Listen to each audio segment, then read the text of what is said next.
দুখ আৰু বেজাৰেৰে ভাৰাক্ৰান্ত হৈ আছিল। সেই সময়ত মই অসমৰ স্বাস্থ্য মন্ত্ৰী আৰু বিত্ত মন্ত্ৰীৰ দায়িত্বত আছিলোঁ।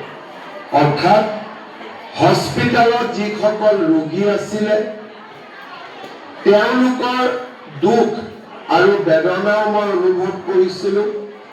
আৰু যেতিয়া বজাৰে সমাৰে ব্যৱসায়ীসকলক লগ পাওঁ, লকডাউনৰ পৰিপ্ৰেক্ষিতত তেওঁলোকৰ আৰ্থিক ক্ষতিৰ বিষয়েও বিত্ত মন্ত্ৰী হিচাপে মই অৱগত হৈছিলোঁ।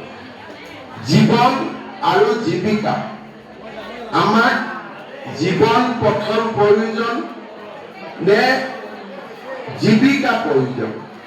জীৱন আৰু জীৱিকাৰ সেই সময়ত সংঘাত হৈছিল।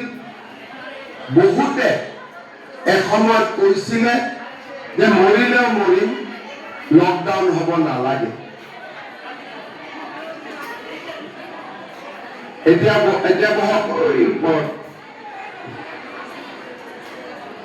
একদম উঠি লৈ ওপৰত।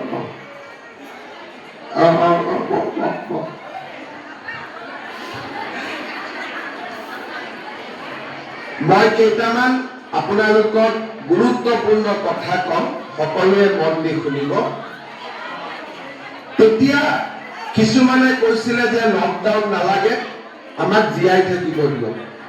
পুৰণা কথা বহুতে পাহৰিছো। আৰু কিছুমানে হস্পিটালত আমাক কয় যে হস্পিটালত বিচনা দিয়ক, ঔষধ দিয়ক, ৰেমডিচিভিৰ ইনজেকশ্যন দিয়ক।